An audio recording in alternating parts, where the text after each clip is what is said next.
Need study to channel में आपका स्वागत है। इस वीडियो में हम लोग सेमेस्टर 2 हिस्ट्री मेजर 2 का मोस्ट वीवाई एमसीक्यू या ऑब्जेक्टिव प्रश्न देखेंगे। इस वीडियो में मैंने केवल उन्हीं प्रश्नों को लिया है जो अभी तक बिना भाई यूनिवर्सिटी के द्वारा जितने भी हिस्ट्री के एग्जाम हुए हैं उसमें से सभी प्रश्न पूछे गए थे। तो इन सभी प्रश्नों को आपको एक बार अच्छी तरह से पढ़ लेना है, अच्छी तरह से सुन लेना है। मैं आपको गारंटी देता हूँ एक भी प्रश्न आपका एग्जाम में नहीं छूटेगा। पहला प्रश्न है, कनिष्क किस वंश से संबंधित है? तो इसका आंसर हो जाएगा कुषाण वंश। कनिष्क किस वंश से संबंधित था? कुषाण वंश। नेक्स्ट देखते हैं हम लोग। दूसरा प्रश्न है, कनिष्क किस धर्म का अनुयायी था? कनिष्क किस धर्म का अनुयायी था? तो इसका आंसर हो जाएगा बौद्ध धर्म। कनिष्क बौद्ध धर्म के महायान शाखा का अनुयायी था। नेक्स्ट देखते हैं हम लोग। तीसरा प्रश्न है, मथुरा कला का संबंध किससे है? मथुरा कला का संबंध किससे है? तो इसका आंसर हो जाएगा कुषाण वंशीय शासक कनिष्क से। देखो अच्छी तरह से आपको देखना है यहाँ पर आपको। कुषाण वंशीय शासक जो कनिष्क था, इनके समय में दो कलाओं का विकास हुआ था। पहला मथुरा कला और दूसरा गंधार कला। तो मथुरा कला या फिर गंधार कला किससे संबंधित था? इस तरह के प्रश्न आता है तो आपको लिखना है कुषाण वंशीय शासक कनिष्क से। और यदि पूछा जाता है कि मथुरा कला किस धर्म से संबंधित था, तो आपको लिखना है हिंदू, बौद्ध और जैन से।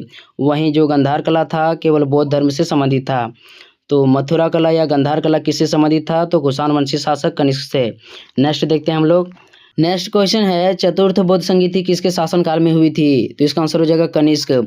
जो चतुर्थ बौद्ध संगीति हुई थी यह कनिष्क के शासनकाल में कश्मीर के कुंडल वन में हुआ था और इसके अध्यक्ष वसुमित्र थे। तो चतुर्थ बौद्ध संगीति किसके शासनकाल में हुई थी? कनिष्क के शासनकाल में। नेक्स्ट देखते हैं हम लोग।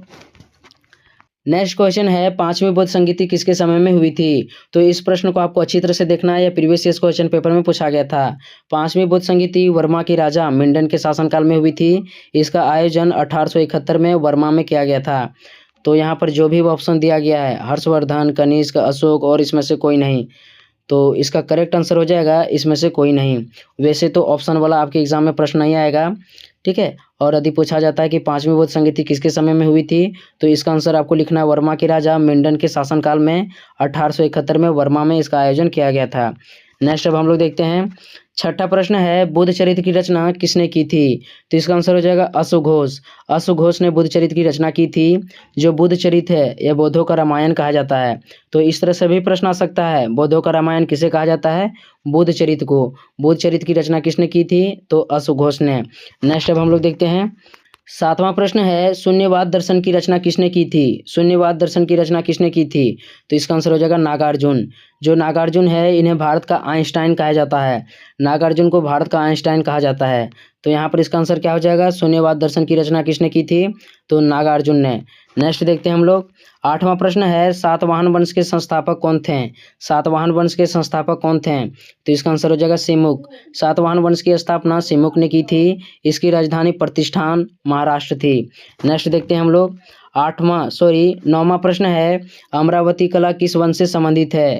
तो इसका आंसर हो जाएगा सातवाहन वंश से। अमरावती कला किस वंश से संबंधित है? सातवाहन वंश से। नेक्स्ट देखते हैं। 10वां प्रश्न है, शीशे का सिक्का जारी करने वाला वंश कौन था?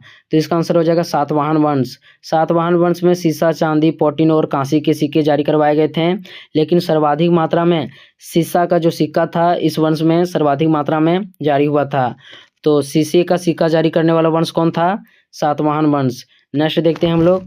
नेक्स्ट प्रश्न है, भारत में सर्वप्रथम भूमिदान की प्रथा की शुरुआत किस काल में हुई थी? तो इसका आंसर हो जाएगा सातवाहन काल में। भारत में सर्वप्रथम भूमिदान की प्रथा की शुरुआत किस काल में हुई थी? सातवाहन काल में। भूमिदान का प्रथम प्रमाण नानाघाट अभिलेख से मिलता है जो सातवाहन काल से संबंधित था। यानी सातवाहनों के द्वारा ही भारत में सर्वप्रथम भूमिदान की प्रथा की शुरुआत की गई थी। नेक्स्ट देखते हैं हम लोग। 12 नंबर का प्रश्न है, सातवाहन वंश का सबसे शक्तिशाली शासक कौन था? सातवाहन वंश का सबसे शक्तिशाली शासक कौन था? तो इसका आंसर हो जाएगा गौतमीपुत्र सातकर्णी। गौतमीपुत्र सातकर्णी सातवाहन वंश का सबसे शक्तिशाली शासक था। इसकी जानकारी हमें नासिक अभिलेख से मिलता है। नेक्स्ट देखते हैं हम लोग। 13 नंबर का प्रश्न है, मनुस्मृति की रचना किस काल में हुई थी? तो इसका आंसर हो जाएगा सातवाहन काल में। मनुस्मृति की रचना मनु ने की थी, ठीक है। और इसकी रचना कब हुई थी, किस काल में हुई थी? तो सातवाहन काल में हुई थी। तो यहाँ पर इसका आंसर हो जाएगा मनुस्मृति की रचना किस काल में हुई थी? सातवाहन काल में। नेक्स्ट है, गुप्त वंश के संस्थापक कौन थे? तो इसका आंसर हो जाएगा श्री गुप्त। गुप्त वंश के संस्थापक कौन थे? श्री गुप्त। नेक्स्ट देखते हैं हम लोग। 15 नंबर का प्रश्न है, गुप्त वंश के संस्थापक किस जाति के थे? गुप्त वंश के संस्थापक किस जाति के थे? तो इसका आंसर हो जाएगा वैश्य। गुप्त वंश के संस्थापक किस जाति के थे? तो वैश्य जाति के थे। नेक्स्ट अब हम लोग देखते हैं 16 नंबर का प्रश्न है, गुप्त संवत के संस्थापक कौन थे? तो इसका आंसर हो जाएगा चंद्रगुप्त प्रथम। चंद्रगुप्त प्रथम ने 319 ईस्वी में अपने राज्याभिषेक के समय में गुप्त संवत की स्थापना की थी। जो चंद्रगुप्त प्रथम था यह गुप्त वंश का वास्तविक संस्थापक था। यानी इस तरह से भी प्रश्न आ सकता है, गुप्त वंश का वास्तविक संस्थापक किसे माना जाता है? तो चंद्रगुप्त प्रथम। इन्होंने 319 ईस्वी में गुप्त संवत की स्थापना की थी। नेक्स्ट देखते हैं हम लोग 17 नंबर का प्रश्न है, भारत का नेपोलियन किसे कहा जाता है? तो इसका आंसर हो जाएगा समुद्रगुप्त। भारत का नेपोलियन किसे कहा जाता है? समुद्रगुप्त। विसेंट स्मिथ ने या B.A. स्मिथ ने समुद्रगुप्त को भारत के नेपोलियन की संज्ञा दिया था, भारत के नेपोलियन कहा था। तो यहाँ पर इसका आंसर हो जाएगा भारत का नेपोलियन किसे कहा जाता है? तो समुद्रगुप्त को। नेक्स्ट देखते हैं, नेक्स्ट प्रश्न है, किस गुप्त शासक को उसके सिक्कों पर बिना बजाते दर्शाया गया है? तो इसका आंसर हो जाएगा समुद्रगुप्त। समुद्रगुप्त संगीत प्रेमी और कविराज था, इन्हें सिक्कों पर बिना बजाते हुए दिखाया गया है। तो यहाँ पर इसका क्या आंसर हो जाएगा, किस गुप्त शासक को सिक्कों पर बिना बजाते हुए दिखाया गया है? तो समुद्रगुप्त। नेक्स्ट देखते हैं हम लोग 19 नंबर का प्रश्न है, गुप्त काल का प्रसिद्ध गणितज्ञ कौन था? तो इसका आंसर हो जाएगा आर्यभट्ट। आर्यभट्ट एक प्रसिद्ध गणितज्ञ के साथ साथ खगोल शास्त्री और वैज्ञानिक भी थे। तो यहाँ पर इसका आंसर हो जाएगा गुप्त काल का प्रसिद्ध गणितज्ञ कौन था? आर्यभट्ट। नेक्स्ट देखते हैं हम लोग, नेक्स्ट क्वेश्चन बहुत ही इंपॉर्टेंट है। जो भी आपको यहाँ पर टॉपिक दिख रहा है, इन सभी टॉपिकों से एक ना एक प्रश्न आपके एग्जाम में एकदम पक्का भिड़ जाएगा। देखो जो अगला प्रश्न है यह चंद्रगुप्त द्वितीय के दरबार से संबंधित है, गुप्त वंश से संबंधित है। चंद्रगुप्त द्वितीय के दरबार में आर्यभट्ट, बराहमिर, विशाखादत्त और कालिदास ये सभी विद्वान इनके दरबार से संबंधित हैं, चंद्रगुप्त द्वितीय के दरबार से संबंधित हैं। आर्यभट्ट ने आर्यभट्टियम नामक ग्रंथ की रचना की थी, बराहमिर ने बृहद संहिता की रचना की थी, विशाखादत्त ने मुद्रा राक्षस और देवी चंद्रगुप्तम की रचना की है, और जो कालिदास हैं इन्होंने अभिज्ञान शाकुंतलम, मालविका अग्निमित्रम और मेघदूत की रचना की है। तो जो भी आपको यहाँ पर दिख रहा है इन सभी को एक बार अच्छी तरह से देख लो, एक बार अच्छी तरह से स्क्रीनशॉट ले लो और पढ़ लो, पक्का एक प्रश्न आपका यहाँ से एकदम भिड़ जाएगा। तो नेक्स्ट प्रश्न अब हम लोग देखते हैं 21 नंबर का प्रश्न है, कालिदास हुए थे? तो यह प्रीवियस ईयर क्वेश्चन पेपर है, इस तरह से पूछा गया था। तो कालिदास किस काल में हुए थे? तो गुप्त काल में हुए थे, यह चंद्रगुप्त द्वितीय के दरबार से संबंधित था। नेक्स्ट देखते हैं हम लोग, देखो आपको यहाँ पर 2 क्वेश्चन दिख रहा होगा, दोनों क्वेश्चन काफ़ी कंफ्यूजन करने वाला है और एग्जाम की दृष्टि से मोस्ट VVI है। पहला हमारा है, गुप्त वंश का अंतिम शासक कौन था? तो इसका आंसर होगा विष्णुगुप्त। वहीं पूछा जाता है कि गुप्त वंश का अंतिम प्रतापी शासक कौन था? तो इसका आंसर होगा स्कंदगुप्त। अच्छी तरह से आपको समझना है, गुप्त वंश का सबसे अंतिम शासक कौन था? विष्णुगुप्त था। यानी विष्णुगुप्त के बाद गुप्त वंश का पूरी तरह से पतन हो जाता है। लेकिन यदि पूछा जाता है कि गुप्त वंश का अंतिम प्रतापी शासक कौन था? तो इसका आंसर होगा स्कंदगुप्त। अच्छी तरह से आपको समझना है, स्कंदगुप्त गुप्त वंश का सबसे अंतिम महान शासक था। यानी कि जो स्कंदगुप्त था इन्होंने अपने साम्राज्य को काफ़ी हद तक अच्छी तरह से बचाए रखा था। लेकिन जैसे ही स्कंदगुप्त की मृत्यु हो जाती है, धीरे धीरे इस साम्राज्य का पतन हो जाता है और इसके बाद भी कुछ शासकों के द्वारा, कुछ गुप्त शासकों के द्वारा शासन चलाया जाता है। ठीक है, तो सबसे अंतिम शासक विष्णुगुप्त था और सबसे अंतिम प्रतापी शासक गुप्त वंश का स्कंदगुप्त था। ठीक है, नेक्स्ट अब हम लोग देखते हैं 24 नंबर का प्रश्न है, गुप्तकालीन प्रशासनिक प्रणाली थी? तो इसका आंसर हो जाएगा राजतंत्रात्मक शासन व्यवस्था। यानी राजा के बाद राजा, राजा के पुत्र के बाद उसका पुत्र, इस प्रकार से वहाँ पर शासन चलता था। तो गुप्तकालीन प्रशासनिक प्रणाली कैसी थी? राजतंत्रात्मक शासन व्यवस्था पर आधारित थी। नेक्स्ट देखते हैं हम लोग 25 नंबर का प्रश्न है, सती प्रथा का पहला अभिलेख साक्ष्य कहाँ से मिला है? तो इसका आंसर हो जाएगा एरन अभिलेख से। 510 ईस्वी में एरन अभिलेख से सती प्रथा का प्रथम अभिलेखीय प्रमाण मिला है। यानी पहली बार कोई स्त्री आग में कूदा है, इसका पहला प्रमाण एरन अभिलेख से 510 ईस्वी में मिला है। और यदि पूछा जाएगा कि एरन अभिलेख किसके शासनकाल से संबंधित है? तो भानुगुप्त से संबंधित है। या जो एरन अभिलेख है यह किस राजा से संबंधित है? तो भानुगुप्त से संबंधित है। नेक्स्ट अब हम लोग देखते हैं 25 नंबर का प्रश्न है, गुप्त साम्राज्य का पतन कब हुआ था? तो इसका आंसर हो जाएगा 550 ईस्वी में। 550 ईस्वी में गुप्त साम्राज्य का पतन पूरी तरह से हो गया। ठीक है, नेक्स्ट देखते हैं हम लोग 26 नंबर का प्रश्न है, फाहियान किसके शासनकाल में भारत आया था?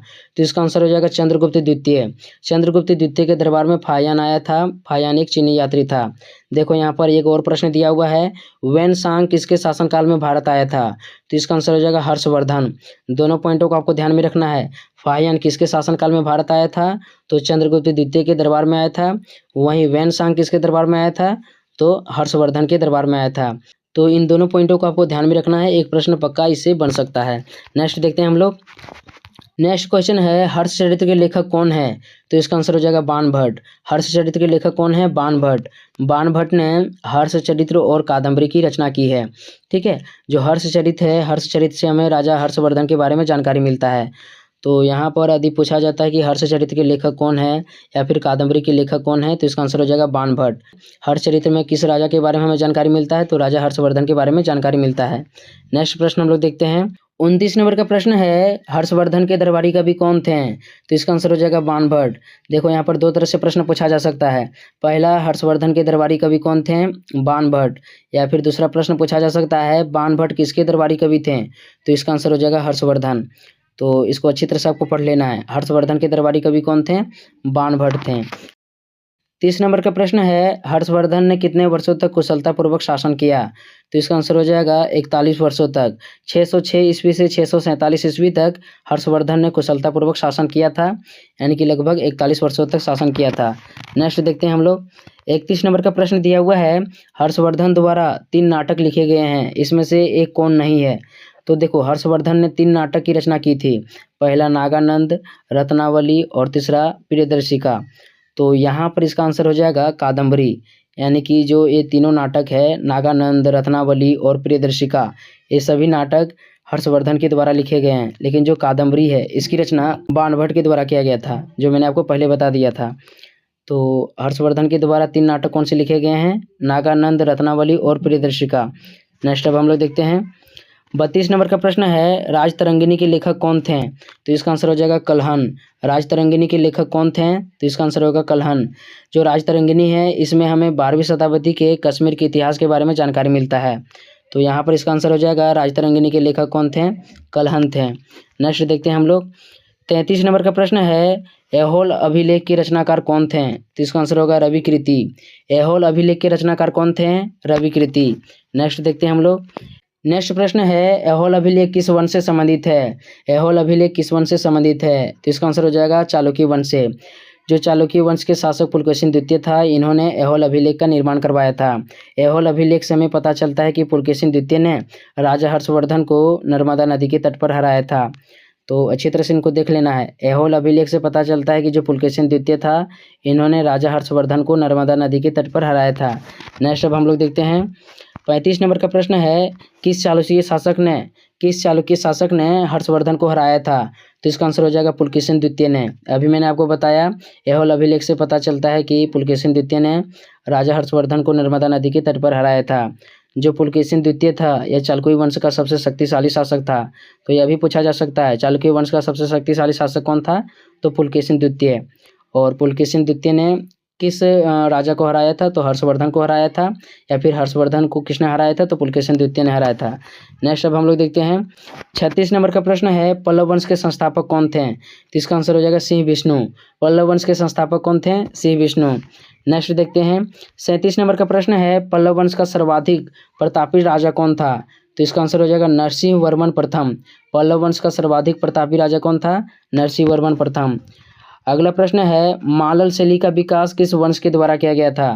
तो इसका आंसर हो जाएगा पल्लव वंश के द्वारा। मालल शैली का विकास किस वंश के द्वारा किया गया था? पल्लव वंश के द्वारा। जो नरसिंह वर्मन प्रथम थे, ये पल्लव वंश से संबंधित हैं, इन्होंने मालल शैली का विकास किया था। नेक्स्ट क्वेश्चन है, स्थानीय स्वशासन किसकी देन है? तो इसका आंसर हो जाएगा चोल वंश। तो चोल वंश से संबंधित आपके एग्जाम में प्रश्न नहीं आएगा, लेकिन फिर भी इनको जानकारी के रूप में आप इसको याद कर सकते हो। स्थानीय स्वशासन किसकी देन है? तो चोल वंश का।